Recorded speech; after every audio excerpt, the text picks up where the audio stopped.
Chapter 26. My eyes flickered between Marius' parents to Gabriel and back again. Normally, I would have been feeling a rush of embarrassment at this point. The alcohol had definitely tampered with my emotions. To my agent extraordinaire, Mulan, heartfelt thanks for your unfailing patience, enthusiasm. Because although my logical side knew I was embarrassing myself, enthusiasm, in my drunken state, I didn't care. At this precise moment, I actually found the situation quite funny. "Come on, Dad, Alpha." Maria greeted nearly incoherently. I could tell she was feeling the awkwardness of the situation. Unlike me, she wasn't quite as drunk as I was. "Do you have an explanation for this?" Jack demanded. Gabriel remained silent, eyes boring into me. I realized I was still standing on the table and that a girl we're fighting for had just ended in the background. I fought down the urge to smile because I knew it wasn't amusing, yet the laughter was threatening to bubble up. I cautiously stepped down from the coffee table, swaying slightly as I stood on the ground. The world was nearly spinning around me, but I attempted to stay upright so I wouldn't appear as drunk as I really was. My best friend began to stammer, slurring her words a bit. I quickly covered my mouth with my hand so they wouldn't see me grinning. Maria's face was so red with embarrassment that it was hard not to giggle. "We just wanted to loosen up. I thought you guys would leave the home for another couple of hours." Her dark eyes looked absolutely miserable. Feeling brave, I attempted to distract Jack's glaring eyes away from Maria. I didn't want her to get in trouble. "We were watching Mulan." I burst out excitedly, realizing belatedly that it was pretty obvious what we had been doing. I racked my brains for something more clever to say, but came up with nothing. Unfortunately for me, the intelligent side of my brain had all but disappeared, and drunken babble began to escape my lips before I could stop it. Maria said that I act like a mom, and she wanted to see me smile, and act spontaneous. "We really wanted to look at Shang. I know H is a cartoon character and it's weird, but he looks really good shirtless enough," Gabriel snapped, cutting me off. I frowned at him, not caring if he saw me. My inner caution was not making an appearance now, not when I had consumed so much alcohol. "To my agent extraordinaire, Mulan, heartfelt thanks for your unfailing patience, enthusiasm. You know better than this. You're underage for crying out loud," and dragging Skylar into it. Her mother lectured, and Maria shrank down slightly. "We don't even really follow human laws. Mom, so the underage thing is upstairs now," her father commanded. Maria flinched and glanced at me over her shoulder. I blinked at her, bewildered, and opened my mouth to speak, but my brain couldn't conjure up a coherent sentence. My amusement was gone now that my best friend was getting in trouble. She sighed and began to trudge up the stairs. Her mother sang a respectful goodbye to Gabriel before following suit. Jack's stern gaze landed on me, but he didn't speak, instead asking Gabriel's permission to leave the room. I had a bad feeling in the pit of my stomach now seeing Gabriel's expression. He granted Jack's request, staring at me all the while. I shifted from foot to foot, drunken brain scrambling to think of something to say. "I should go home now," was all I came up with, and my words were pretty obviously slurred. Avoiding Gabriel's gaze, I made my way towards the front door. Before I could get there, Gabriel shifted position and stood directly in front of me. "In walking with you, I can find the way to my own house. I've made the trip from here like a bazillion times." I was pretty sure bazillion was the word, but hopefully he got the point. "You're drunk. I'm not letting you wander around," I huffed, knowing I would not win this argument, especially in my drunken stupor. I shook my head a bit, trying to clear it of the fuzziness, but that only made the world shift around me, so I immediately stopped, trying not to let my dizziness show. I followed Gabriel as he turned around and opened the front door for me. "And they say chivalry is dead," I said loudly as we exited the house. Gabriel gave me a very strange look. "What?" I demanded defensively. I really was not thinking at all before I spoke. I realized I had no filter right now. "You're really drunk," was all he said as we strode across the porch and began walking towards my house. I turned my head to look at him. It was dark out, but the light from nearby houses illuminated his profile. Gabriel's jaw was set, his eyebrows furrowed. It was the same look he had given me upon first seeing me in Maria's house. "Are you mad at me?" I asked bluntly, the alcohol making me braver than usual. Slight surprise overtook his features and Gabriel's eyes flicked to me. The silence stretched out for a few seconds before he spoke. "No, I just did not like being ignored." "When did I ignore you?" I frowned slightly. "Oh wait, you mean all day today? Well, honestly, you deserved it because no. Not then." He cut me off. "I mean an hour ago when I tried to mentally contact you." Oh, that's what was going on in my head. I wondered. Once again, the words were escaping my mouth without any sort of thought process. I could tell my wolf was irritated at the immature way I was acting, but it was easy to ignore her in my current state. Gabriel sighed and said nothing for a long moment. Our light footsteps seemed unusually loud, with a tense silence between us. I glanced up at the sky, admiring the bright stars as we walked. I was mostly managing to walk in a straight line, although the faint dizziness would not subside. I didn't mind it though. I felt courageous and almost fever-free, and my heart was taking like it had been all day. I could understand alcohol's appeal now. "What did you do all day?" Gabriel asked tersely. I glanced at him again, having to squint slightly to focus on his face. There was an edge in his voice as if it was a loaded question. "Oh, you know, hung out with a bunch of guys," I remarked flippantly, grinning at my own brilliance. That would teach him to ask cryptic questions. I thought I heard a growl, low in Gabriel's throat, and he spun to face me as he halted his stride. I stopped too, stumbling slightly. "Not funny, Skylar," he said with thinly veiled irritation. "Relax. I was just joking." Some distant part of me felt irritated that he was playing Mr. Possessive when HED had sex with another she-wolf. Before me, I knew, but it still hurt although the pain was dulled for the moment. "This isn't a joking matter," was Gabriel's snappish reply. "Calm down.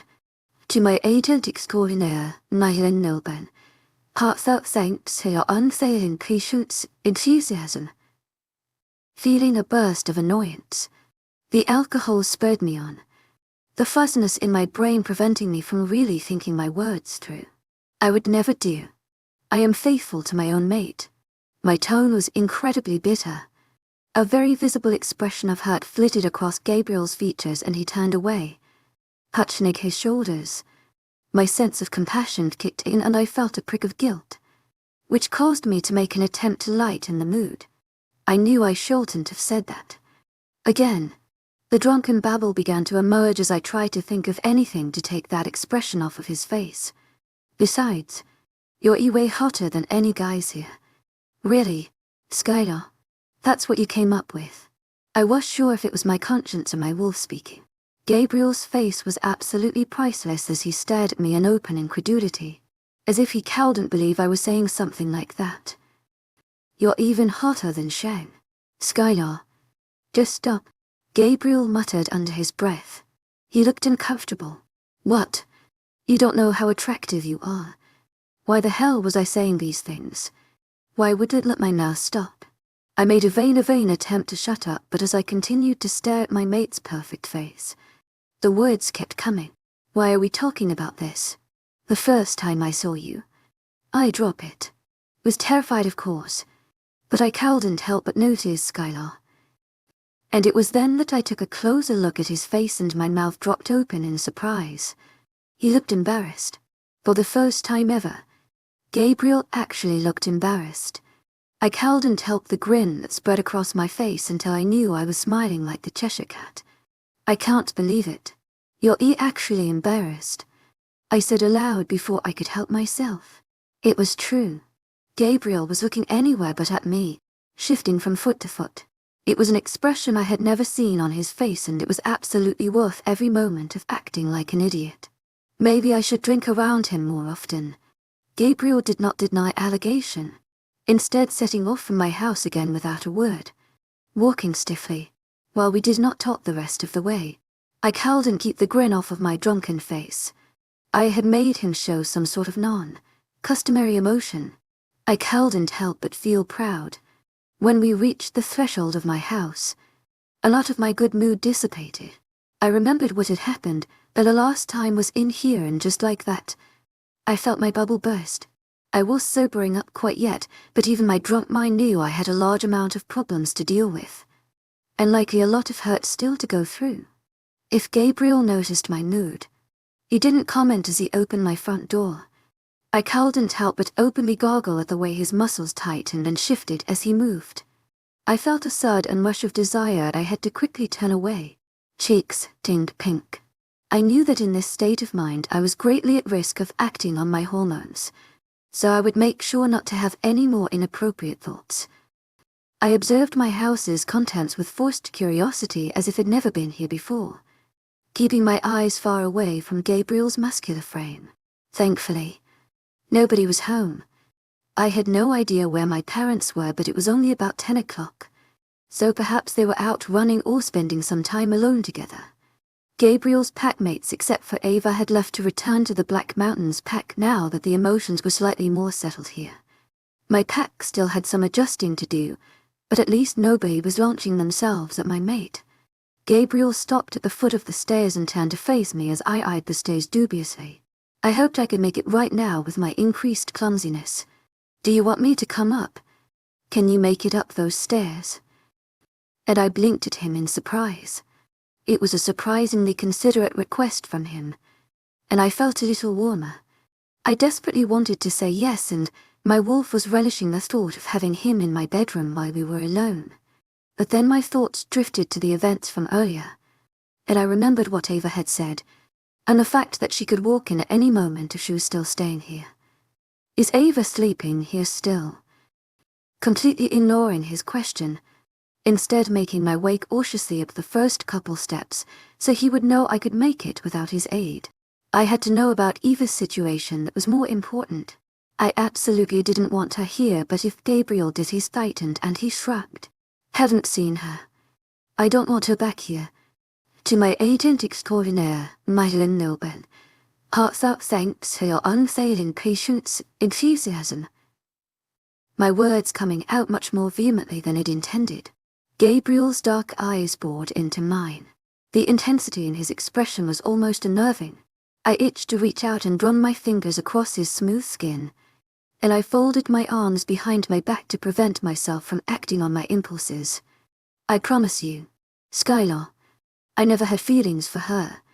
It never meant anything. I looked down, some of my hair falling forward to obscure my face. My happy-go-lucky drunk state was gone, and now I just felt morose and depressed. Was that, perhaps I just needed sleep? I don't want to talk about it, I muttered, feeling a lump in my throat. Just like that, I felt like I couldn't be around him any longer. I was dizzy and my energy was severely depleted now. I just wanted to crawl upstairs and pass out. I began to head that way, taking the steps very slowly, but I stopped abruptly when something strong wrapped around my forearm. I spun backwards a bit, glancing down. Gabriel's hand rested there, sending warm tingles shooting up and down my spine. He was looking at me with that same intense expression. "I know you're drunk and tired, and I know you're angry with me. I don't expect you to talk to me now, but I need to explain myself. Just give me a chance." I hesitated, even though I already knew I would cave in. I just couldn't stay away from him, and I really wanted to hear his explanation. "Please." His voice lower now, knowing Gabriel almost never said please. I nodded. "Okay," I said softly, realizing he truly did want a chance to explain his motives for sleeping with Ava. Gabriel released my arm and stepped back. "I'll give you some time while I take care of a few things, but I'm going to find you soon. Then we'll talk." I nodded again. Mutely, my wolf itched to close the distance between us and hug him. She was so forgiving of Gabriel's actions. Normally I was the more patient, compassionate one, but when it came to Gabriel, my wolf was a complete pushover. She was absolutely crazy for him. Gabriel made his way towards the front door again, but I could only stand there on the step, staring after him and feeling a bit bereft after he walked away. "You're either one who wants him to leave," my wolf chided, though there was no real venom in her voice. She just sounded sad. "I don't want him to leave me. I'm just not ready to talk about it yet." "No, you're too drunk to talk about it.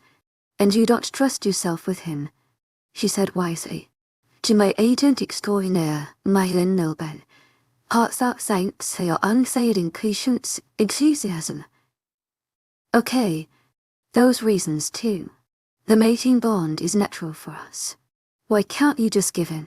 I didn't bother answering, instead brushing my teeth very quickly before changing and climbing into my bed. As my drunkenness was slowly subsiding, I felt the heat of the fever returning. I quickly stripped off the stifling covers. I knew my wolf had a point. I was wasting time and I needed to decide what I was going to do. I had no more time to lose. As soon as Gabriel told me everything, it would all be out in the open, and it would rest on my shoulders. I could only hope I would make the right choice. I didn't see Gabriel again until 2 nights after my drunken episode. The first morning afterwards, I woke up with a pounding headache and a severe case of nausea. Now I could understand some of the drawbacks of alcohol. I lay in bed for a while, lamenting my poor choices as my still, present fever and my hangover symptoms combined to make me feel altogether unpleasant. Worse, my parents had heard about the whole thing from Mary's parents, so I had to sit and endure our lecture while I felt like I was going to throw up. That evening, I felt considerably better, decided to wander around the village. I was tired of being cooped up all day and the fresh air would hopefully help me think. As I aimlessly meandered, I couldn't help but notice that many of my packmates seemed to be avoiding me or deliberately not looking at me. I tried to smile at them anyways and put on a brave face, but deep down it hurt. I knew it probably had something to do both with my involvement with Anesth and my relationship with Gabriel.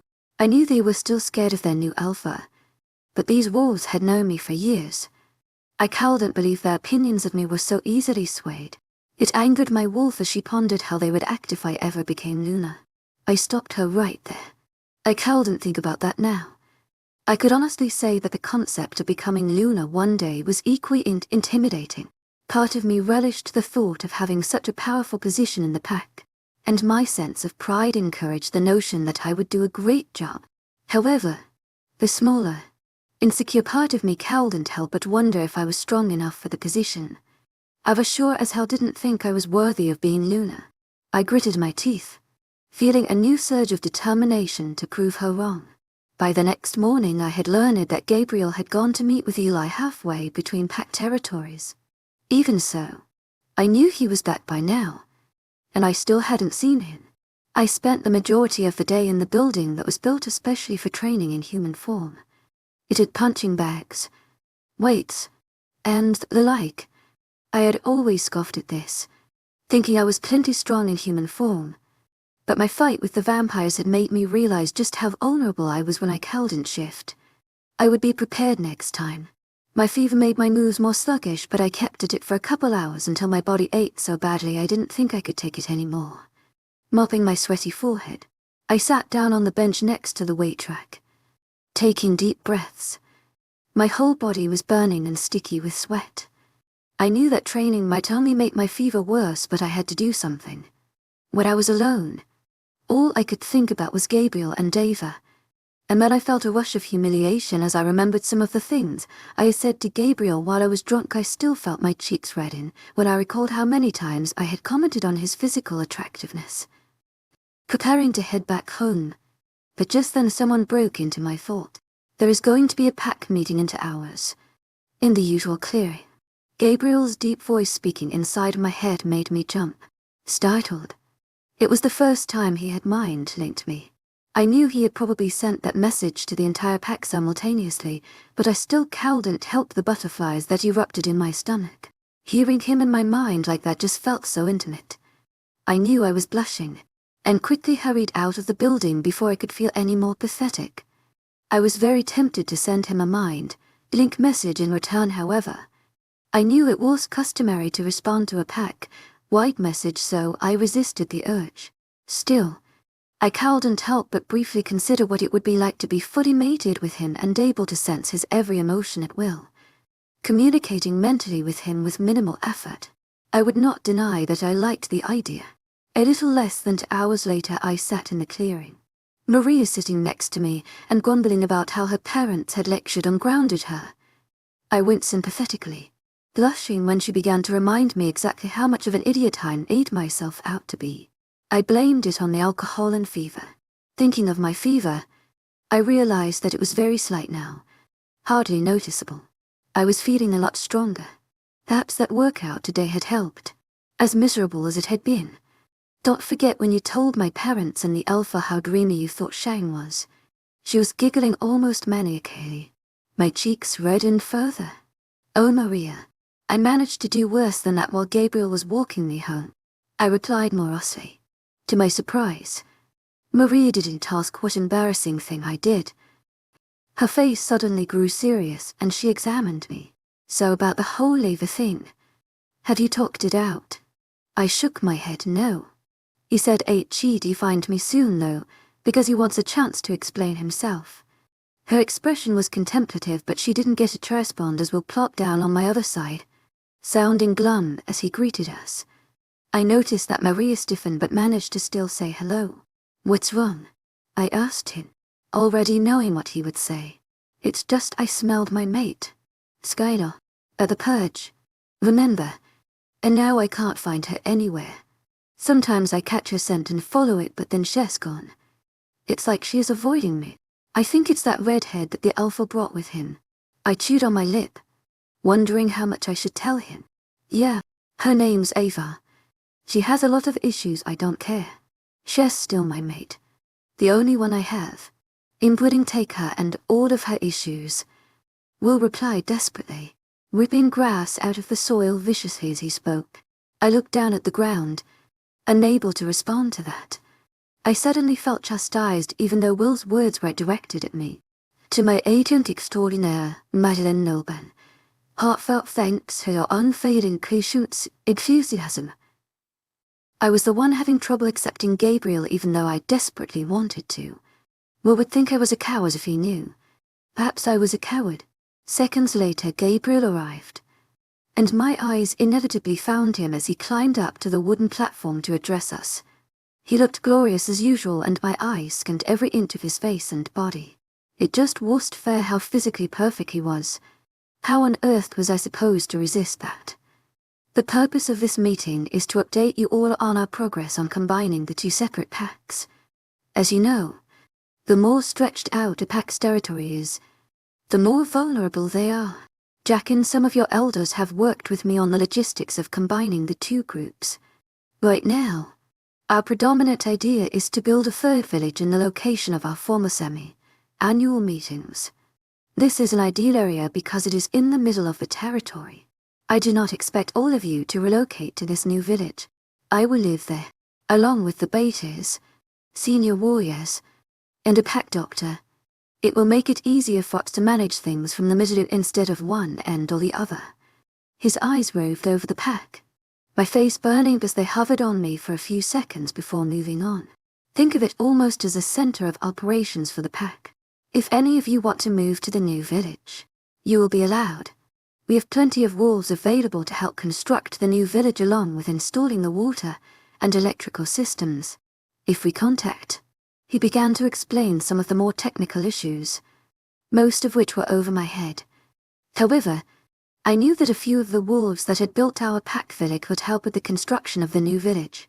Werewolf did have extended lifespans. To my agent extraordinaire, Madeleine Nolban, heartfelt thanks for your unfailing patience, enthusiasm. The average werewolf lived to be over 100. Once a werewolf was fully grown and matured, which usually happened in the mid to late 20s. The body's aging process slowed. We still aged, just slower than humans did. Overall, I thought it was a good idea, or the best we had for now. Although I couldn't help but wonder where I would live. Would Gabriel want me with him in his new house? I was surprised he was willing to move out of the old one in the Black Mountains pack, although it likely held a lot of unpleasant memories of his father.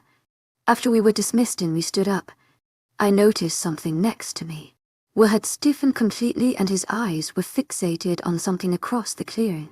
My eyes followed his line of sight until they landed on a slender, red-headed figure Eva. She was standing in the shadow of the wooden platform, mostly hidden, and facing away from Will. I felt a surge of anger as I realized she was still avoiding him even at pack meetings. I watched in complete disgust as she turned away from the platform and began to stride into the forest. Gritting my teeth, I turned to Will. I began, but I never got the rest of the words out, because Will instantly leapt into action, dashing across the clearing towards the place Ava disappeared. He shoved fellow packmates out of the way as he desperately chased her, vanishing into the forest mere seconds after she did. Apparently he was determined not to let her get away again. I could only stare at the fringe of the trees, not sure what to think. Will deserved happiness, but I wasn't sure Ava would ever be worthy of him. Skylar. I tried not to shudder as Gabriel spoke my name, the sound falling so perfectly from his lips. I wrenched my gaze away from the forest to see him standing a few feet away from me, observing me with an unfathomable expression in his eyes. I swallowed hard, feeling the customary surge of lust as I noted his proximity. Hi, I replied, wincing internally. Was that seriously all I could come up with? Can we talk?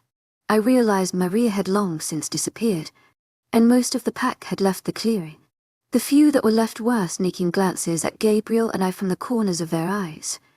I felt my nervousness spike, but I nodded anyways. Yeah.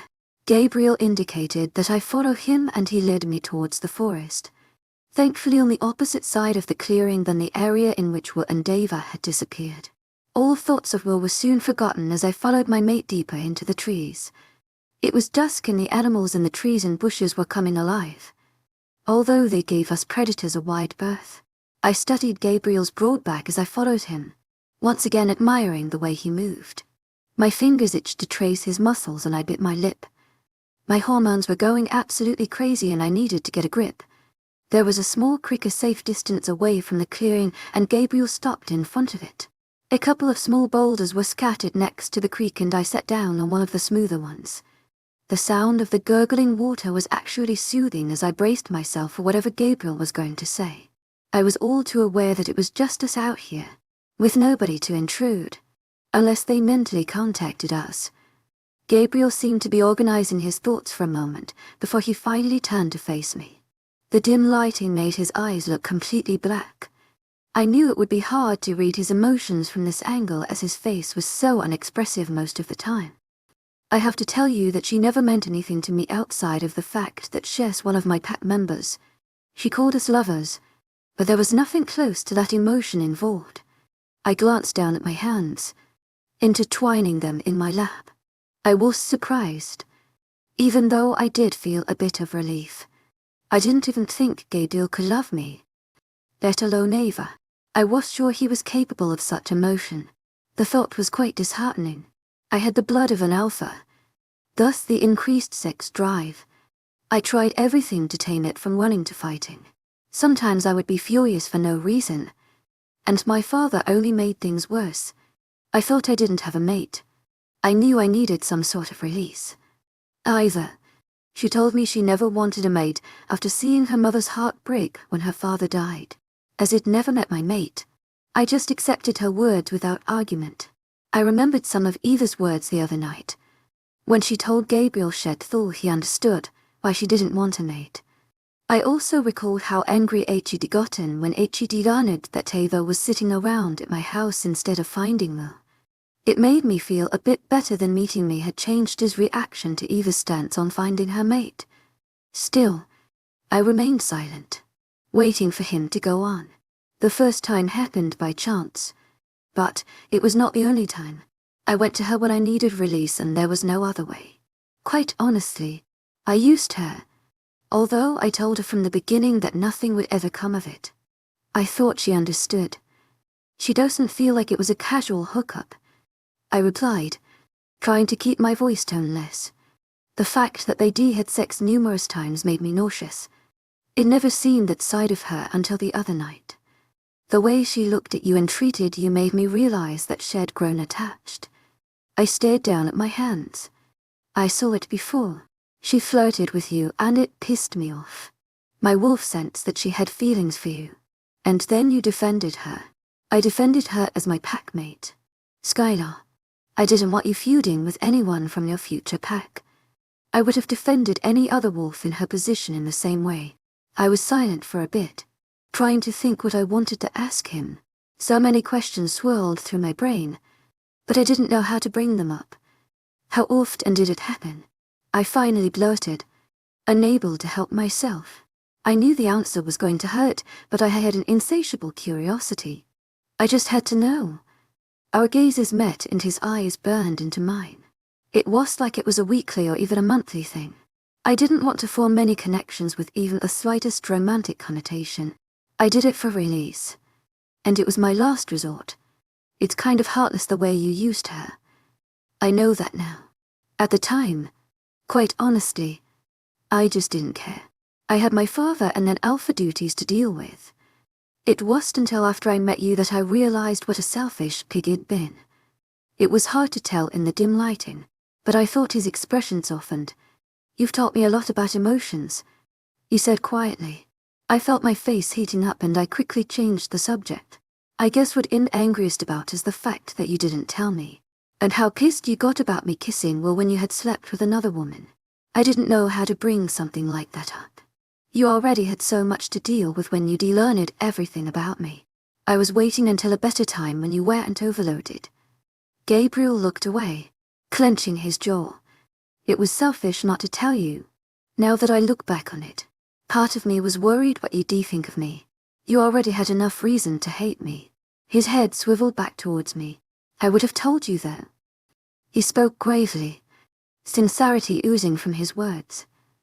To my agent extraordinaire, my noble, hearts are thanks for your unfailing patience, enthusiasm. My wolf was already begging me to forgive him. Honestly, I knew I had forgiven him for sleeping with Ava. He hadn't known about me at the time. It was disgusting, but I could accept it wasn't in my nature to be unforgiving. I was just angry about how HED handled it. And Will, I can't help it. Skylar, I know I have no right. But I'm an alpha male, dominant and possessive. The thought of another male touching you makes me want to rip their head off. My wolf was basking in his possessiveness. I found it both irritating and flattering. You knew I was jealous of Ava. I told you about Will. I just wish you'd told me about her. I might have reacted differently if I had been told differently. The thought of you two. And what if she'd gotten pregnant? I realized I was rambling now, but all of my insecurities were rushing to the surface. Wolves that aren't mates have a much lower chance of reproducing. You know that. Her genes were not designed for me like yours are. Besides, it was like I didn't use protection. A child was the last thing I needed with my bloodline. I felt yet another blush coming on as Gabriel spoke of my genes being made for his. It was true. Wolves had a very low chance of getting pregnant by someone who was their mate. It was all orchestrated by fate to determine the best wolf to reproduce with. You're right. I should have told you differently. If I could go back and change it, I would. I nodded, unsure what to say now. Once again, my wolf was begging me to voice my forgiveness aloud. For the second time, I was struck by her depth of emotion for Gabriel. He was completely perfect to her. She wanted him unconditionally. Honestly, she was in love with him. There would never be anybody else for her. This thought practically made me tremble. Love. It was an equally exhilarating and frightening concept. I stared up at Gabriel, feeling my nerve endings come alive as I realized he had taken a couple steps closer and was now a mere few feet from me. He was gazing at me intently, observing every inch of my face as if he desperately wanted to know what I was thinking. What else did she say to you? Gabriel asked quietly. I instantly knew he was referring to Avi and I looked away. Her words had been humiliating, and I didn't want to repeat them. I could tell you were arguing before I arrived. Tell me what she said. Feeling the heat of embarrassment under my skin, hotter even than the traces of the fever that remained, It was going to be horrible to say the words again aloud. She just told me her opinion. She has a right to, Skylar. He growled impatiently and I sighed again. She told me that I'm weak, and insecure, and not worthy of an alpha, and also not pretty. My words were mumbled almost incoherently. Gabriel growled, low in his throat. None of that is true. She was speaking cruelly to you out of selfishness and you shouldn't have listened. As was customary, I felt insecurity rushing to the surface. Ava had definitely been right about that part. Some of it is true. Gabriel, I'm sure Cher's not the only one from your pack that thinks you deserve someone stronger as a mate. I don't care what they think. You're a lot stronger than you think. And you are mine. There was actually pride in his voice and I felt my heart flutter as my wolf purred.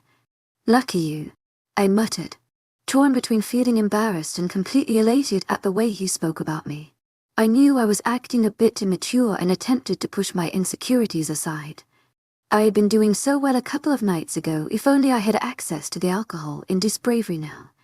Gabriel made a noise of frustration and stepped forward. I felt his strong hand grab my chin and tilt my head up as he glared down at me. The breath left my lungs in a rush as I realized just how close we were. Our faces less than a foot apart. I could see every perfect detail of his features and the way his eyes were burning, whether with anger or desire. I didn't know. My body was heating up as every inch of me craved him. Do not talk about yourself like that, he said firmly, although his voice was deeper than usual and I thought I detected a husky edge to his tone. I was still sitting on the large boulder while he stood immediately next to me, staring down at my face and snared in his hand. I bit my lip, unable to speak in that moment. Desire was pooling in my belly and I was pretty sure I was trembling as my wolf urged me to close the distance between us. Gabriel made a growling sound deep in his throat and I realized his burning eyes were fixated on my mouth as I bit my lip. Slowly, I let my eyes trail down to his lips. In that moment I wanted him to kiss me. In fact, my entire body was practically begging for it. I wanted to know how it felt to have his mouth on mine. Gabriel was still staring at me intently, and I could have sworn his grip on my chin tightened. We were only inches apart. His scent completely enveloped me, and my lust was increasing by the second. For a brief moment, I saw something flash through his expression and I thought he was going to kiss me. Then, all vestiges of emotion vanished and he abruptly dropped my chin and pulled away. I stared after him, feeling completely bereft as he walked away. A lump rising in my throat. I looked down. I did not attempt to mask the hurt that was washing over me in waves. How could he do that to me? How could he just pull away like that so easily? It had to be me. I had to not be very appealing to him. I knew it was normal for mates to resist each other. Yet Gabriel had done it on multiple occasions. I felt a rush of bitterness rise to the surface and I couldn't help but say something. Eva must have been right about the attractiveness thing, huh? I mean, it takes no effort for you to push me away while you welcomed her with open arms. I knew my words weren't fair, but I was hurting and I couldn't help but lash out. I almost felt like I had been rejected in some way. Gabriel spun around, and to my surprise he looked furious. What right did he have to be furious? Are you kidding me, Skylar? He snapped angrily. I blinked at him, unable to comprehend why he had gotten so angry so quickly. You honestly think I'm not attracted to you? That I don't want you? His voice was merely a snarl. Had you ever stopped to consider that I just have a sense of self-preservation? Every time I touch you, my wolf just gets more attached to you. Yet, you haven't even given me a fucking answer. You could decide to reject me tomorrow. I sat there, the reasoning behind his words dawning on me. Why would I do that to myself? Why would I do something that I know will just make me want you more and you can decide tomorrow that you don't want me? Worse, it'll make your decision even harder. When you already have enough to think about and you said you wanted to make up your mind without my influence. I was completely speechless. And then I felt a burst of shame. Gabriel was right. I was being incredibly selfish. I was expecting him to treat me like he was my mate when I technically hadn't even accepted him yet. He was just following my lead, and I was getting angry at him for it. Are you right? It's just I vainly tried to find words so he would understand where I was coming from. My wolf goes crazy when you're so close. I'm not as strong as you and I can't resist you easily. I guess it just seemed like I was nothing if you could push me away with so little effort. Gabriel ran a hand through his hair, closing his eyes momentarily as he got a grip on himself. Resisting you is one of the hardest things I've ever done, he said through gritted teeth. But until you make up your mind, I have to deal with it. Feeling ashamed still, I stared at the ground. I let a moment pass in silence so Gabriel could calm down a bit. He was right, and I was disgusted with myself for not thinking of how he must be feeling. When I looked up and opened my mouth to apologize yet again, what I saw took me completely by surprise. Gabriel had a glazed expression in his eyes as if he was mentally talking to someone. But the item clutched in his hand was not what I expected to see, razier less large. Snow white feather. When had he gotten it? More importantly, was he communicating with Raziel through the feather? My question was soon answered as Gabriel's eyes focused on me. All anger drained from their depths. Raziel just contacted me. He said he found out something very important concerning the ritual. We are meeting him in the closest town. Chapter 27. I awoke the next morning feeling a strange mixture of hope and apprehension. I wanted to think that Raziel had good news for us, or that he found some secret weakness of Cain's. But knowing our luck, we would learn something horrible today. The tension between Gabriel and I was very fragile at the moment. After Raziel had contacted him, Gabriel and I returned to the main pack village before we parted ways, my mate claiming he had some alpha business to take care of. I wasn't sure if he just wanted an excuse to get away from me or not. To my agent extraordinaire, Mulan, heartfelt thanks for your unfailing patience, enthusiasm. Gabriel had opened up to me, which was something he was not accustomed to. Neither one of us really knew how to act now. Truthfully, I knew the pressure was on me. Gabriel had laid out all of the possible consequences of our mating, and it was up to me to make the decision. He was just giving me space until I chose which path I wanted to follow. Well, I knew which path I wanted to follow. My wolf fate for our mate, and despite my complicated feelings, I knew a lot of my desire for Gabriel could not be blamed solely on my wolf. I was trying to think things through logically like I always had.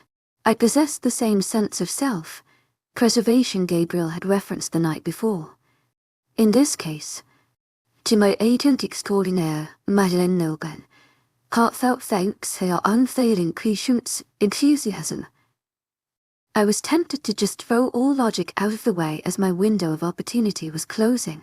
The stone of Jacob, which Gabriel either carried with him or kept securely hidden in my house, was waning. Who knew how much longer it would last? My thoughts a muddled, confused mess. I quickly got dressed and brushed my teeth, throwing my rebellious curls up into a ponytail. We were returning to the same town in which I had first come into contact with the vampires. Not exactly pleasant memories, but at least Gabriel would be with me this time, and it was the middle of the day. I was a bit confused as to why Raziel would risk coming to us, but I was sure he explained his reasoning upon his arrival. I said a quick goodbye to my parents on my way out, tossing some feeble excuse over my shoulder as I closed the door behind me. I felt guilty lying to them, but they didn't know anything about the angel or the ritual. They were in enough danger as it was, so I knew lying to them was the best thing to do in this scenario. Hopefully my father wouldn't grill me about it later. For now, he was just glad I was getting out of the house, since my fever was nearly gone. I wondered when he would bring the whole affinity issue up. So much had been going on that I hadn't had time to dwell on the changes my body was going through. Gabriel was waiting near my front porch, looking slightly impatient as he stood there, tall and imposing as usual. He had on a tight-fitting white shirt that only accentuated his broad torso and made me look away before I blatantly ogled him. I had embarrassed myself enough recently. Sorry, woke up a bit late. I mumbled, not wanting to explain how I had spent many minutes daydreaming about him this morning. Let's go, was his curt reply, and I inwardly sighed. Typical Gabriel. He had opened up and shown me a different side of him. And now he felt exposed and vulnerable, so he was shutting down. I can practically become a psychologist if I keep up the analysis, I thought to myself dryly as we meandered towards the forest. We were running in wolf form today since the city was such a short distance away. As we entered the fringe of greenery and prepared to shift away from each other's line of sight, of course I faintly wondered where Will and Dava had gotten to. Had Will had any luck persuading the she-wolf to accept him when she was so enamored with my mate? The thought of her aggravated me, so I pushed it aside. It felt like I had so many issues in my life at the moment, and I could only hope I would be able to manage them all at once. Perhaps this was what it was like to be Luna. Unsurprisingly, there was scarce conversation between Gabriel and I on our way into town. My mate could directly link to me now if he wanted to, but he seemed set on avoiding it. After hearing his reasonings, I supposed I couldn't blame him. Where are we meeting him? I finally asked after we'd shifted back to human form and gotten rest. We were just inside the shelter of the trees, after which the ground sloped down to meet the outskirts of the city. Some local coffee shop in the middle of town. I almost wanted to laugh at the absurdity. We're meeting an angel in a coffee shop. It's more inconspicuous to blend in, and it'll be loud enough that we aren't overheard. It still felt strange. Why did he want to meet in town? Anyways, I'm not sure. That worried me. Surely Raziel had a reason for wanting to meet amidst the mass of humans as opposed to a more secluded location. So you can use the feather to talk to him. We were making our way down the slope towards the buildings on the edge of the city. Gabriel glanced at me out of the corner of his eye, likely exasperated by all of my questions. Yes, do you have it with you now? I had no way to carry it in wolf form. When exactly did you get it? I had Eli bring it to me when I met up with him 2 days ago. I sensed that Raziel was trying to contact me. Gabriel must have seen my perplexed look because he elaborated further. He used to be able to link me without the feather, but his angelic power has waned, so now when he is contacting me, I barely sense his presence in my mind. I actually have to be touching the feather to directly talk to him. I glanced down at my hands, feeling the sudden urge to tell Gabriel the truth.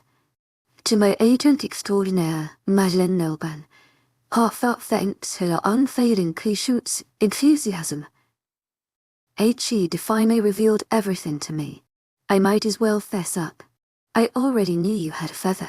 I went exploring one day and found the box in your closet. I felt my cheeks reddening because of the confession and avoided his gaze. There was a chance Gabriel would be furious with me. I knew. He probably didn't condone snooping about in his room. I peeked at him in my peripheral vision. His expression had hardened, unsurprisingly, and you didn't say anything because, clearly trying to mask his irritation, you were already pissed at me half of the time. I didn't want to make it worse. Gabriel let a sigh, turning his head slightly to observe me. He was silent for a moment as he examined my expression. Had you put the pieces together already when I took you to Raziel? He seemed disconcerted by the thought, and I quickly shook my head. Not at all. I never would guessed. I trailed off. Saying it aloud still felt unreal. My mate had holy blood, and it was unnerving to think about.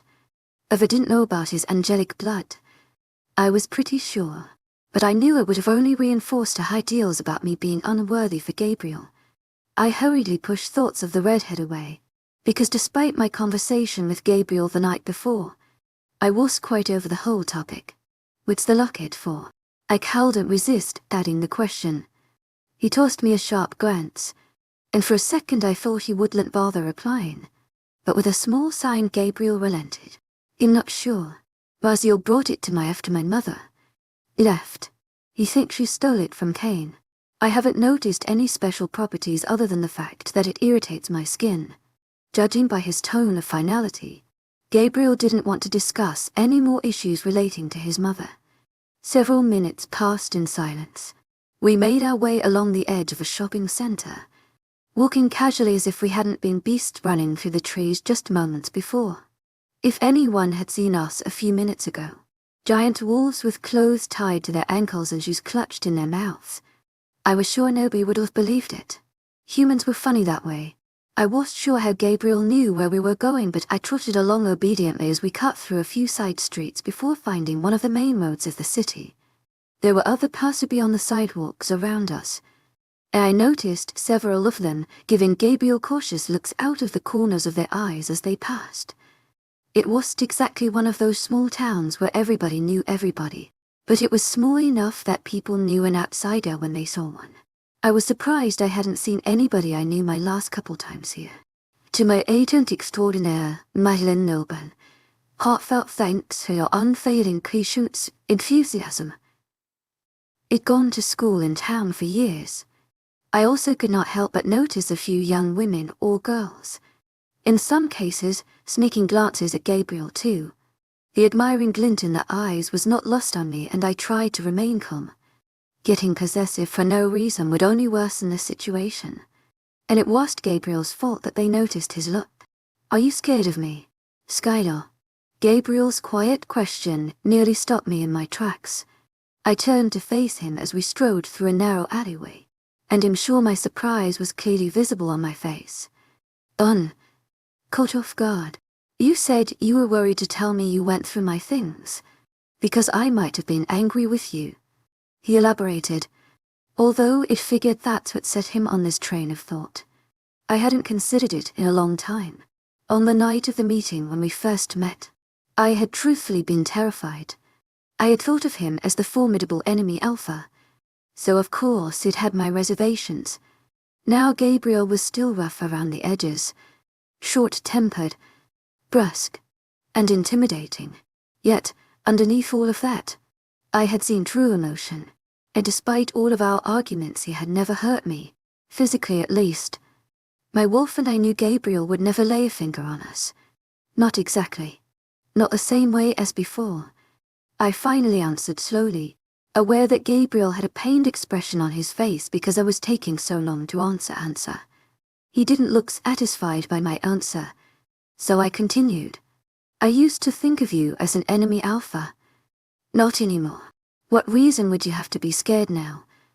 To my agent extraordinaire, Madeleine Noban, heartfelt thanks for your unfailing patience, enthusiasm. I looked down, my cheek starting to burn. The truth was, I was scared now because of my feelings, and I was scared of the possible consequences of mating with him. I was nervous about how Gabriel would act if I decided to accept him as my mate. There were many things to be worried about. I'm not really scared of you. Just the situation, I guess. It was true. Gabriel was intimidating as a person, but I really had toughened up when I got to know him. His brevity and cold mannerisms didn't deter me quite like they used to. I was becoming accustomed to his difficult personality. Gabriel made a non-committal noise in his throat and, moments later, directed us to a coffee shop across the street. Once again, the absurdity of Raziel in a coffee shop struck me, before I realized that he had been on Earth a very long time and probably acted like a human all the time to blend in. I wasn't human either, yet I had attended high school and gone clubbing. Humans outnumbered us on such a massive scale that it was best just to act like one. Jinger's Cafe. Read the age sign above the door as Gabriel ushered me inside. The bell chimed merrily as we entered and I immediately inhaled the warm odor inside. I had always adored the smell of coffee, and my heightened sense made it even better. Gabriel was right about the place being crowded. It had that homey feel to it, with little mismatched chairs with plush cushions and tables in almost every square inch of space, and a few booths in the corners. Almost every spot was occupied and loud chatter filled the air. The lady behind the counter greeted us, but Gabriel scarcely light roamed the room for Raziel. There were several people staring at us all. More specifically, Gabriel's massive and imposing form, but I did my best to ignore them. My eyes finally settled on Raziel, sitting at a table in the back corner and eyeing us with something almost in his piercing blue eyes. We made our way over to the angel and he greeted me warmly, tossing me his dazzling smile. I blinked and weakly returned his greeting as I settled in one of the comfortable chairs. Gabriel copied my motions, nodding his head as he acknowledged his grandfather, but wasting no time getting to business. Why did you want to meet in a human settlement? My mate asked. The same thing I had been wondering earlier. Razier's smile rocked a little, becoming grim. I saw preoccupation flash through his blue orbs. I can't be sure, but when I was heading back to my house I thought I sensed a vampire nearby. It was likely just coincidence. A rogue vampire, because I've done a good job of staying well hidden. However, just in case I decided to come back here to throw any pursuers off the scent, I will be returning shortly. To my agent extraordinaire, Madeleine Nilben, heartfelt thanks for your unfailing patience, enthusiasm. I can't leave her alone. I knew he was talking about Rebecca. Braziel probably felt like he was abandoning her in the mausoleum, even though she was in a comatose state so deep that she might as well be dead. His clear affection for his daughter was touching and I had to look away. Gabriel did not look pleased by this vampire. Related information and he folded his arms in front of his chest, contemplating.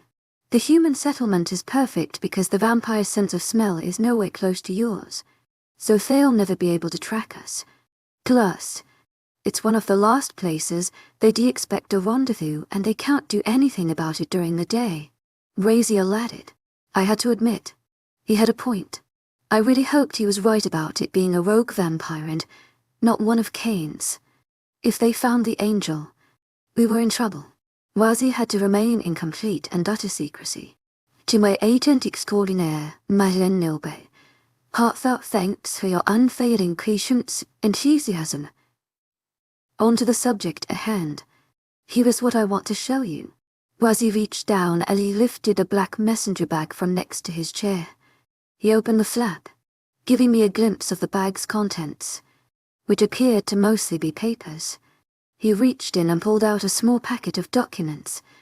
I leaned slightly closer, peering at the papers before determining that they had obviously been scanned or copied judging by the quality of the printing.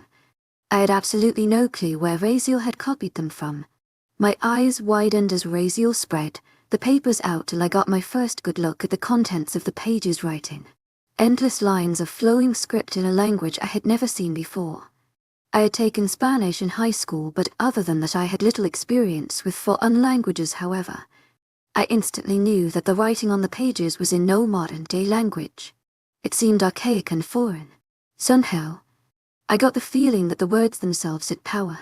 Where's that from? Gabriel asked, an edge in his voice. I've been here a long time, Gabriel, and I've made a lot of contacts. Some older and more powerful than others. Just know that I copied these pages from someone with a very large collection of old books. Trust me, our secret is safe with him.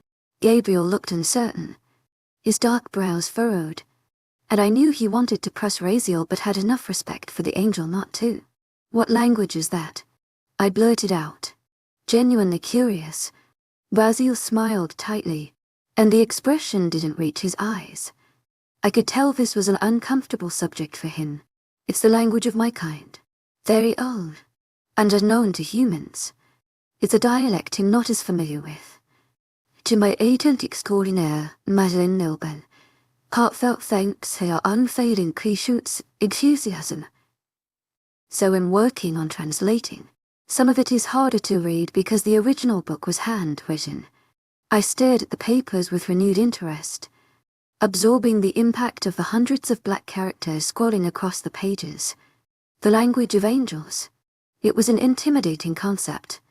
I couldn't even think of a response, so I just nodded obstinately as I tried to study the pages as much as I could from across the table. How much have you deciphered? Gabriel cut in, moving his chair closer to Raziel so that he could get a better view of the documents. I understood now why Raziel picked the most secluded table in the coffee shop. Gabriel and I would block the view from any prying eyes. Not that any human would be interested in a stack of papers. Didn't most humans deal with that sort of thing every day? Not a lot. Unfortunately, I'm having difficulty with the messy handwriting and some phrases that are specific to this particular dialect. Plus I haven't had to read or write this language in, well, a long time. How many pages is it? The book as a whole is hundreds of pages long, but this is the section on which was involving angelic presence. I found a couple of keywords that might pertain to our situation and copied the relevant subsections. So I ended up with about 40 pages from the book.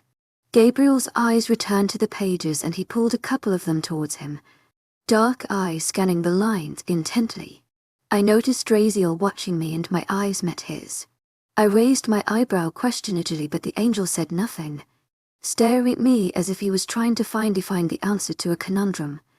After a moment he appeared to come to some sort of conclusion, but his piercing gaze returned to the task at hand. He spread the pages out further, and for several minutes, the two continued to look over the foreign script. I wanted to scoot closer and lean over Raziel's shoulder as I watched, but something held me back. I didn't want them to think I was getting in the way while it was already surprising enough that Gabriel brought me along. Plus, I sincerely doubted I would be of much help. The language of the angels was beyond my comprehension. Surely Raziel would let me know if he needed something. As a quarter hour passed with Gabriel still silently reading and Raziel pointing out as marks he had made while previously scanning the papers, I let my eyes wander around the cafe. There really was a lot to look at. It was mostly young human couples or working professionals enjoying coffee. Once again, the fresh scent wafted into my nostrils and my stomach growled. I blushed, hoping the men hadn't heard it. My piercing hunger was just now making itself known and I shifted in my seat uncomfortably. When Gabriel finished reading, he looked poised to ask a question, but Raziel spoke before he could. Now that you've looked over them, I will tell you that there were some small parts I deciphered earlier. Most of them contained nothing of use to us, but there was one section that I think will be immensely helpful for you to read. I leaned forward eagerly, hoping it was something that could help us bring King down. But when Raziel's gaze focused on me, I was surprised to see him looking almost apologetic. Unfortunately, Skylar, this is something that requires I speak with Gabriel alone. It's quite personal, and I think it is best he hears it when you aren't here. Feeling slightly offended and hurt, but not wanting to argue with Raziel. Why had I been brought all the way out here if they were just going to make me leave? You two can speak about it later if you so desire, but for now it needs to be a private conversation. Raziel's tone was polite but unwavering. I sighed and glanced at Gabriel, who looked completely confused. I thought I saw regret flash through his eyes, as if he wished I could stay, but he kept his mouth shut and just gave me a small nod. To my agent extraordinaire, Madeleine Nobel, heartfelt thanks for your unfailing patience, enthusiasm. You may just go get something to eat, I said quietly, feeling uncomfortable. I tried to keep my face expressionless. Gabriel would have some explaining to do later. I wanted to be kept in the loop, but making me leave before revealing the only important information made me feel oddly insignificant and useless. Don't go far. They'll come find you, Gabriel said. Had I just imagined the way his tone softened slightly when he spoke to me? I nodded and turned to leave the cafe, aware of my mate's eyes boring into the back of my head. Part of me wanted to get some coffee, but as my eyes fell upon a bar and grill across the street, I realized that I actually needed a heartier meal. Striding out of the cafe, I was glad I had shoved my wallet into the back pocket of my jeans on my way out. These jeans had buttoning pockets in the back, which was perfect so the contents didn't fall out while I was running in wolf form and my clothes were tied around my ankle. I hadn't been sure we would have time to eat, but now I was grateful for my foresight. It was bright and sunny outside, but there was a slight nip to the air as I made my way towards the grill. Many humans had on jackets. A cold fall was fast approaching. The grill was called Rocky Mountain Burgers, and I recalled eating here a couple of times in high school. The meaty smell of grilled beef assaulted me as soon as I entered the establishment, along with a loud wave of human chatter. The grill was fairly busy, but I didn't attract much attention as I approached the hostess stand. Hi, can I help you? Are you waiting for someone? Oh no. Just me actually. I'd like a booth if you have it. The blonde waitress raised an eyebrow but kept a false smile plastered to her face as she grabbed a menu and gestured for me to follow her. She led me to a booth next to a window that funnily enough gave me a view of the cafe across the street. Your server will be right with you. I nodded and smiled, knowing she probably thought I was strange.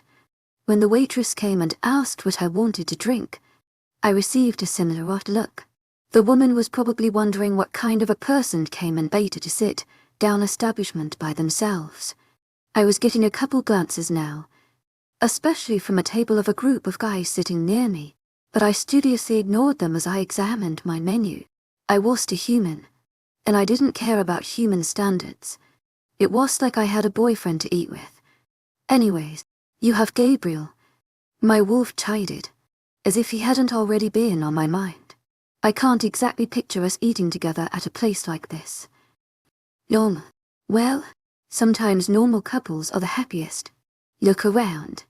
I did, as she ordered, letting my eyes scan the couples nearby.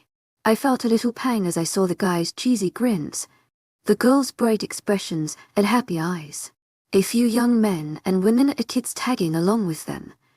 I watched one woman spoon feed her child as the man across from her beamed proudly, love and adoration in his eyes.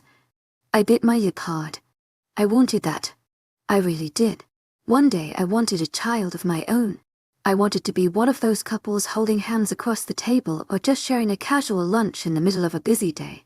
Granted, Werewolf didn't partake in the whole dating scene as much as humans, but they still spent time together, whether it was running, hunting, or doing more human activities such as cooking and dining. Some werewolves occasionally went on dates in places like this all around town. I wanted that.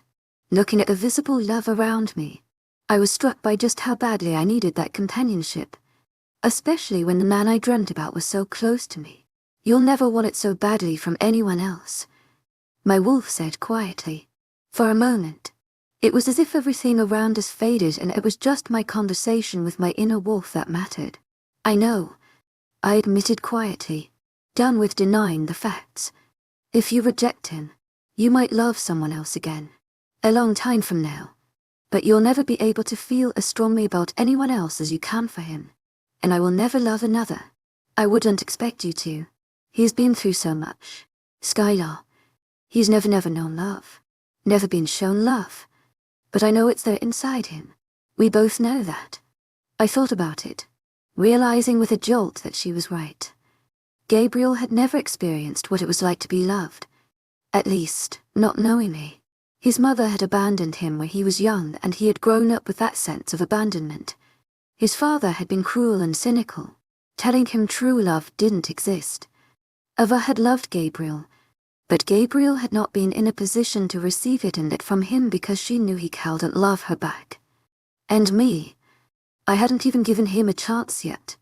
He deserved that chance just as much as I did. There might be horrible consequences of mating with him, but there was a chance of true happiness as well.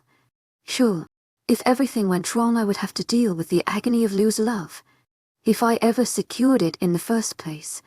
But if I didn't even try, I would have to handle the guilt and regret of never knowing. I would be condemning Gabriel to a life without love because I was scared of what might happen. It would be my sense of self-preservation prevailing, and it would be incredibly selfish of me. That's what I've been telling you all along, my wolf said. The waitress arrived, a bit belatedly, with my drive pepper and took my order. I asked for the biggest meat-est burger they had and a side of fries, slightly irritated that she had broken into my train of thought even though she was just doing her job. Her expression clearly indicated that she didn't think I was making a wise choice with my order, but she didn't comment. So are you sure nobody else is joining you? I didn't like the smug tilt to her lips. Positive, I mumbled, and her smirk widened. I narrowed my eyes at her condescending behavior. She flounced away, leaving me alone with my thoughts again. HES designed for us. Skylar. Perfect for us. He has his issues, but there is a reason fate deemed him worthy of being our mate. It's like spitting in Mother Nature's face not to try. For some reason, I felt my hands shaking slightly, and I interlaced my fingers. All of the pieces were clicking together in my head, the reasoning finally making sense. In a burger joint, of all places, I had really managed to sit down and think about what I wanted to do. I had wasted enough of my time. Kane could show up on our doorstep this week, The thought struck me with horror. What if he hurt Gabriel? What if something happened to my mate before I could even give him an answer? Or what if you rejected him only to later find out, some way or somehow, that it would have worked out? My wolf asked. The concept caused a sharp burst of pain to shoot through me, and I tensed. No, I couldn't do that. I wouldn't be able to live with the what-ifs. If I said no to Gabriel, I had absolutely zero chance of having true happiness. I would also force him to live a life alone because I was teared to act on my instinct. If I said yes, I had a 50% chance. There was the potential for severe pain and loss, but the trade-off was a higher chance of a happy life. Was it worth it? He had already hurt me with the revelation about Tava, and I knew I couldn't just accept their history in a couple of days and move on. But I already knew the answer to my mental pondering. Thinking of Gabriel's dark eyes, perfect face, and his moments of rare but true emotion was enough to answer the question. Thinking of how my parents and every other mated pair acted around each other was enough to answer the question. Thinking of the happiness in my mother's eyes when she saw my father every day was enough to answer the question. I was ready to be brave and follow my heart. It was impulsive, and there could be consequences. But for once I was going to take a risk. Because the reward was worth it. I would only ever get one true mate. I was going to hide there. The deep, male voice cut into my determined thoughts. Snapping out of my reverie, my gaze focused on the young man sitting across from me. He had sandy blonde hair and glinting hazel eyes, with a mischievous stilt to his mouth. He was one of the human men from the table near me. His friends were blatantly staring at us. A couple of them chortling, "On high," furrowing my brow as I stared at him in confusion. What could he possibly want? In Brandon, I just noticed that you're sitting here alone. His eyes glimmered with amusement. Really not wanting to deal with this now. Normally, random guys didn't just come up and talk to me, and had always gotten the majority of the attention.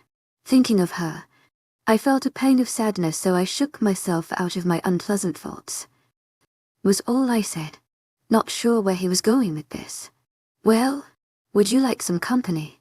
Brandon grinned, flashing a set of white teeth. A burst of chortling broke out from his friends. With my sensitive hearing, I could detect the laughter even though they were trying to hide it. In fine. I kept my tone clipped so he would get the message. He didn't take the hint. What's your name? Skylar. Where are you from? Why did people always ask me that? About an hour away. Surely my choppy replies were boring him. May I ask why you're sitting here all by your lonesome? Brandon's grin widened. Was he mocking me or hitting on me? I couldn't tell at this point. May I ask why the hell you're in my seat? A new voice broke in, angry and deep, and I felt shivers run up and down my spine as I registered Gabriel's presence.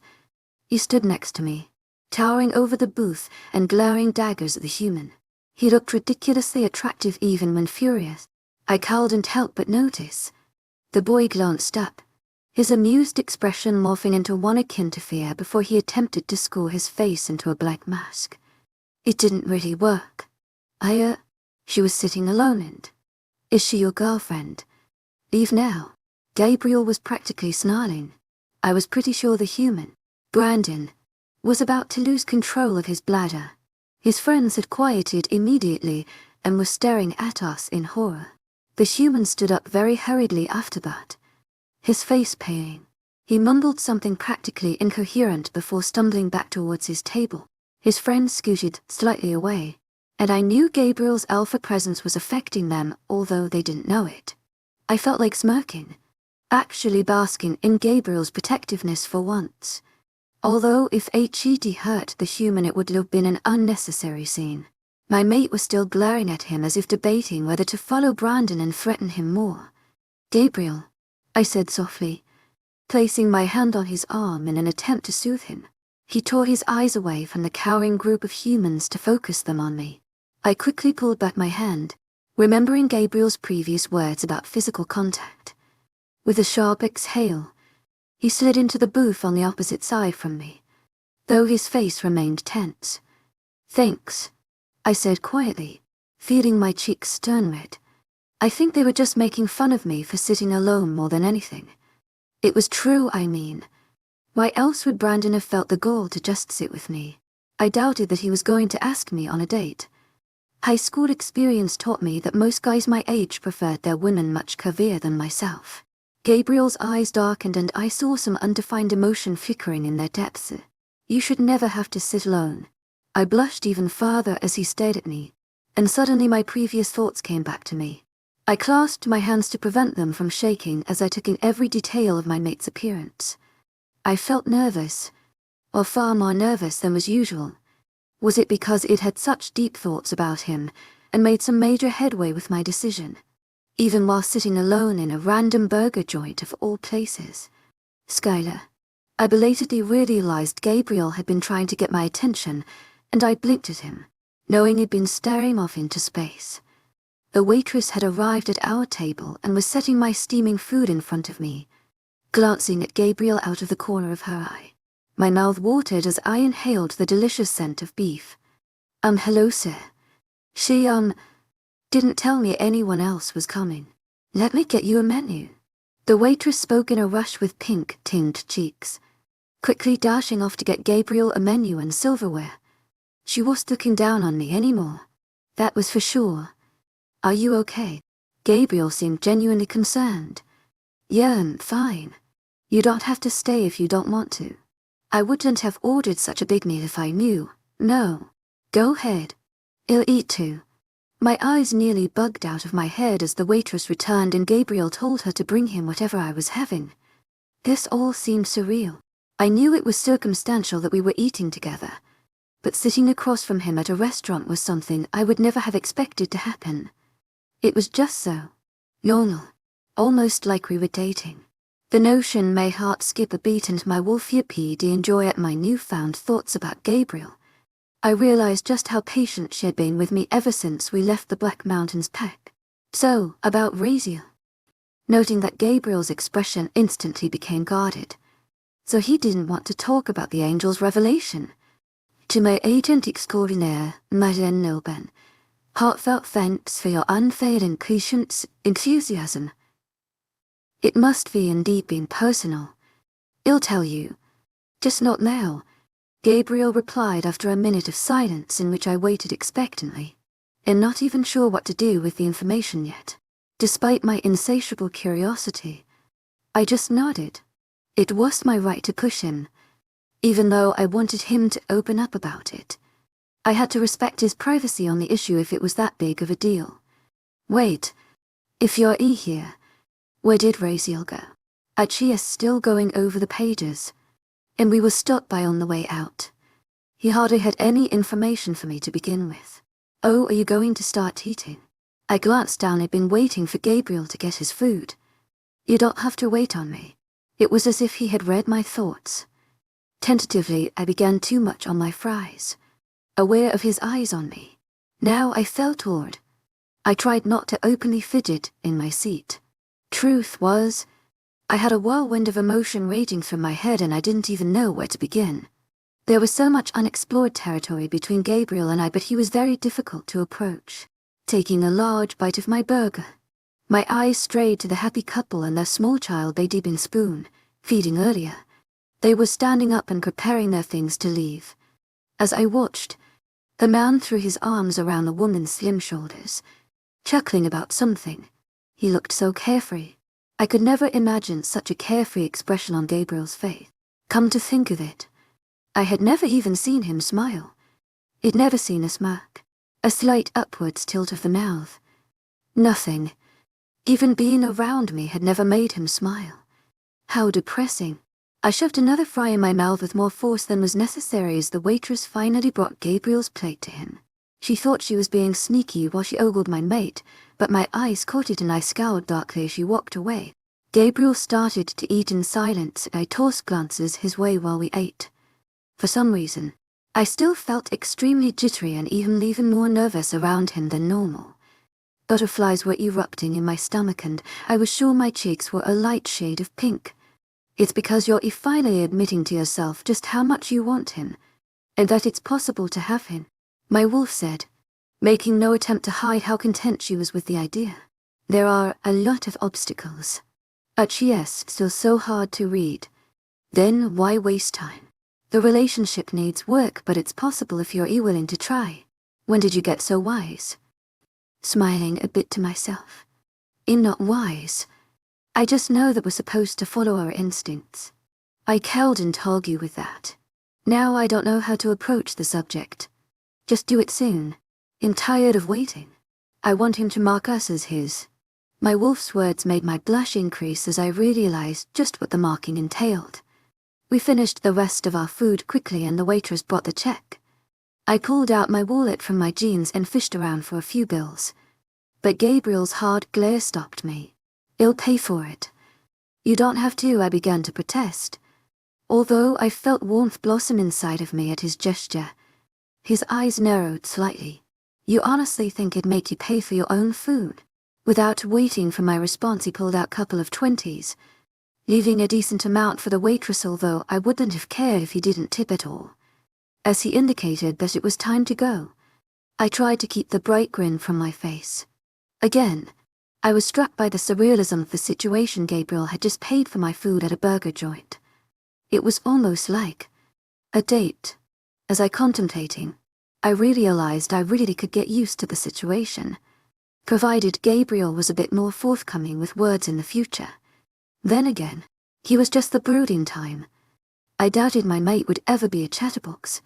Thank you, I said softly, a little shy as he led me towards the restaurant's entrance. Gabriel glanced at me and his eyes flickered briefly with some indescribable emotion while we walked back to the cafe at an almost leisurely pace.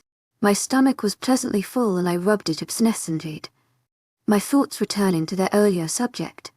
Gabriel. Of course my mind would never stray from him. To my surprise, Raziel was packing up the pages of angel writing when we returned to Ginna's cafe. Gabriel glanced at him questioningly and he smiled tightly. Too many humans in one place. Very quietly, I'm going to return to my motel room and continue from there. I'll contact you the usual way. He spoke to Gabriel another brief moment before turning to me, looking me up and down contemplatively. I haven't forgotten you, Skylar. Gabriel told me everything that has happened, and Kane's interest in your blood. I'll look into it. He placed a large, strong hand on my shoulder. Take care. You too. Thank you. With a few more parting words, Raziel left, easily blending into the crowd of passersby as he exited the cafe. Gabriel and I trudged back towards the packed village without further ado. The air between us was tense as usual, and I could not stop fidgeting. This time, however, my agitation was due to anticipation of my decision. All I could focus on was my thoughts, which kept going in circles even while I was enjoying the fresh air in wolf form. I'd come to realize that the potential reward of having my mate outweighed any risks, since deciding that it was as if a ton of stress had been lifted off of my shoulders. I realized that I knew this was the right decision all along. It was just about letting my logical and emotional sides come together to reach that conclusion. Part of me regretted just how long it had taken me to reason all of this through. I had always been level-headed and thoughtful, traits which aided me in most situations, but it had hindered me from following my instincts here. I should have listened to my wolf more and accepted Gabriel even after learning everything about him. I sent a mental apology to my wolf for pushing her away so many times. I was still terrified. To my agent extraordinaire, Madeleine Nilban, heartfelt thanks for your unfailing enthusiasm. Because Gabriel's emotion for me could start fading as quickly as it had formed. But it would be so much worse to never know what I could have had with him. Are you going to tell him now? My wolf asked eagerly. I had spent weeks worrying about thinking through this conundrum, and now I had a whole new problem when it came to how exactly I was going to bring it up. I had already wasted plenty of days with my own selfishness. Gabriel had been left alone, thinking he may never get a chance with his mate, and I didn't want to prolong his suffering. I was still examining the scenario from every angle in my head as we finally reached the village and began weaving through the large houses. To my surprise, Gabriel stopped walking a safe distance away from my home. I've got to go take care of some things, he muttered vaguely, and I wondered if this had anything to do with what Raziel had told him. Okay, well, do you need my help? He looked confused for a moment, before he shook his head. You'll be able to handle it. What did Raziel want? I blurt out, unable to help myself. Whatever the angel had said to my mate, it was clearly bothering him. My suspicions were confirmed when Gabriel's expression closed down completely. I don't want to talk about it now. I exhaled loudly, completely unsurprised but a little hurt as usual. Here he was again, pushing me away. You know why AG's doing that? My wolf said calmly. It isn't just the whole scared of me rejecting him thing. He just has issues opening up to anybody. She couldn't argue with that. I'll talk to you later then. Completely unsure what else to say. A flash of disappointment crossed Gabriel's dark eyes, but he nodded stiffly before turning to leave. Immediately, my wolf began to chastise me. Go after him. Achi's acting like he wants to be alone right now. I argued, but my excuse sounded weak even to me, and my feet itched to follow my mate. Skylar, haven't you tarried long enough? I know you're scared to approach the subject, but it's what you want. It's our mate you want. You've always known what your decision would be, but you've been too scared to face it and put yourself in that vulnerable position. Well, you can't be scared anymore. You're stronger than that. Achi is hurting and lonely, and he will need you. You need each other. I took a deep breath, feeling my heart's pounding rate increasing. Gabriel had vanished around the side of the nearest house, but his heady scent still hung in the air. My wolf was right, and I knew it. She had been right all along. I felt my palms grow clammy as I realized what I was about to do go. It was a single command, firm and unrelenting. My wolf's stubborn streak rivaling my own. I straightened up, pausing just in front of my house. She was right. I didn't want to be here. I wanted to be chasing after Gabriel and telling him that I had finally made my decision. I know I still had to get over some of my emotional turmoil, especially where Ava was concerned. But lingering on that problem now when Cain was lurking just on the horizon seemed so petty. I really had no time to waste on jealousy when there was nothing Gabriel could do to change what had happened. Squaring my shoulders, I tilted my chin up in a defiant stance. I spun on my heel and marched away from my house towards where Gabriel had disappeared, maintaining a near, jogging pace, feeling my nervousness compound with every step. I had made my decision. It was time to give Gabriel an answer.